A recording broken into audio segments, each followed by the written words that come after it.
किसी सहाबी ने अपने बच्चे की शादी पर अपने घर में लाइटिंग नहीं कराई, लेकिन आपको दुनिया का कोई आलिम ये फतवा नहीं दे सकता कि लाइटिंग कराना हराम है।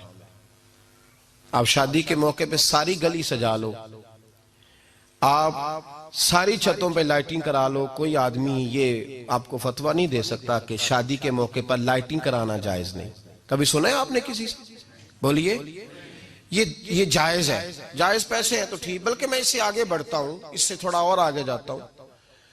हजरत आयशा सिद्दीका रदी अल्लाह ताला अन्हा फरमाती हैं, मेरा जो कमरा था ना जिसमें मैं हुजूर के साथ रहती थी और एक लंबा जिंदगी का अरसा गुजारा, उसमें 3 आदमी सो सकते थे, चौथे के लिए जगह ही नहीं थी और कच्चा था। खजूर के तने खड़े करके उस पर खजूर के पत्तों की छत डाली गई थी। मैं जब हाथ उठाती थी तो मेरा हाथ अपनी छत को छू जाता था। ये है सुन्नत नबी पाक की, ये हुजूर का तरीका है। बताइए, पक्के घर में, लेंटर वाले घर में रहना जायज के ना जायज? क्यों जी, हुजूर तो कच्चे मकान में रहते थे, आपने कैसे पक्का बना लिया? अल्लाह की महबूब अली दीन को उसकी असल बात में समझें। आप ऐसा ना करें जिसमें इंतशार और उम्मत तकसीम हो, उसका असल मिजाज देखें। मेहंदी के मौके पे अगर कोई आदमी 6 देगे दाल चावल की पकाता है तो मना नहीं, जायज पैसों से पकाए। उन्हें लाइटिंग लगवाई, कोई मना नहीं। सारे मोहल्ले को खाना खिलाया, कोई मना नहीं। बल्कि नबी पाक ने फरमाया बेहतरीन मुसलमान ही वो है जो सलाम पहले ले और रोटी ज्यादा खिलाए, तो बेहतरीन मुसलमान है। नाजायज क्या है? नाजायज है शादी के मौके पर बैंड बाजा बजाना, उसमें रक्स करना, उसमें भंगड़े डालना, औरतों मर्दों का इख्तलात होना, औरतों की मूवी बनाना, ये चीजें नाजायज है। तो जो नाजायज है उस पर पाबंदी लगाई जाएगी, जो जायज है उसके बारे में ये कहा जाएगा कि भाई एहतियात की जाए, सुन्नत की तरफ देखा जाए तो बेहतर यही है। लेकिन अगर कोई किसी आदमी के पास जायज पैसे हों, वो 100 कनाल के घर में रहे, अगरचे सुन्नत ये नहीं, पर ये तो कोई फतवा नहीं ना दे सकता कि हराम है तेरा 100 कनाल के घर में रहना। क्या है फतवा कहीं आपने सुना? तो हमारे यहाँ तकलीफ का मामला ये है। देखे मेरे भाई, किसी भी सहाबी ने, बड़े दर्द के साथ बात कर रहा हूं और ये मेरा दर्द है, मैं दर्द से अपने दिल को, अपने ईमान को हाजिर नाजिर कह के बात कर रहा हूं। उम्मत बट जाती है हर मौके पे यार, हर जगह ही तकसीम हो रही है उम्मत मुस्लिमा। हर रोज कुछ ना कुछ फतवे ऐसे मिल जाते हैं जिसमें दरारें पड़ती हैं। किसी सहाबी ने किसी मस्जिद के अंदर इश्तिहार छपवा के, ऐलान करा के दरसे कुरान कराया है कभी? सीरतुन नबी का जलसा, खत्म बुखारी, मदरसे का दस्तारे फजीलत का जलसा, आपने इश्तिहार पढ़े हैं ना? ये सारे मकातिब फिक्र के होते हैं कि नहीं होते?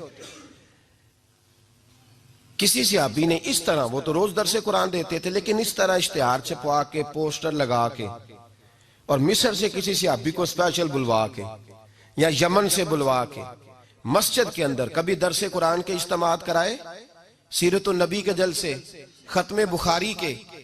ओ भाई, ये सारी चीजें हुजूर के सहाबा की सुन्नत से मुरवजा अंदाज में साबित नहीं।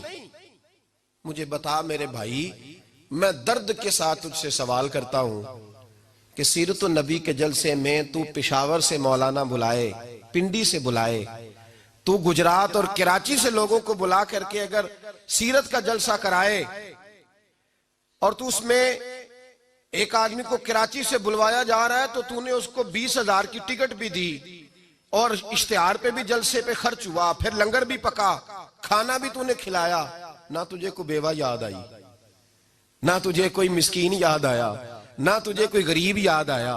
हालांकि कहना चाहिए था ना, ये जो लाख रुपया लग रहा है किसी बेवा की खिदमत कर देनी चाहिए, यतीम को दे देना चाहिए। दर्द के साथ बात कर। सवाल मेरा ये है कि वही काम जो सीरत के जलसे में होते हैं, पहले तिलावत होती है, फिर नात होती है, फिर किसी आलिम का बयान होता है, वही काम सिर्फ नाम बदल के किया जाए, ईद मिलादुन नबी नाम रखा जाए सल्लल्लाहु अलैहि वसल्लम। ये मैं आपके ज़हनों पे दस्तक दे रहा हूं, तकरीर नहीं कर रहा, सिर्फ दस्तक दे। ओ भाई देखो, एक आदमी वही काम नाम बदल के करे तो जायज है, और अगर उसमें नबी पाक के मिलाद का नाम रख लिया जाए या नात का नाम रख लिया जाए तो फिर मुझे इजाजत दे, मैं तुझसे सवाल करूं कि सिर्फ तुझे हुजूर की तारीफ पूरी लगती है?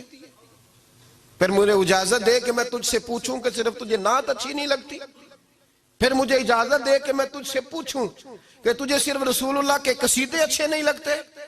दे मुझे इजाजत कि मैं तुझसे सवाल करूं कि जहां जिक्र रसूल की बात आए वहां तू परेशान क्यों होता है? तुझे पता ही नहीं ये तो वो जिक्र है कि रब फरमाता है तुम बयान करो ना करो वरफा ना ला का जिक्र। महबूब मैंने खुद तेरे चर्चे सारी दुनिया में बुलंद फरमा दिए। और नबी पाक ने पूछा हजरत जिब्रील से कि चल जिब्रील तू बता मेरी उम्मत को पता चले रब ने मेरा जिक्र कैसे बुलंद किया है। तो जनाब जिब्रील कहने लगे महबूबा रब फरमा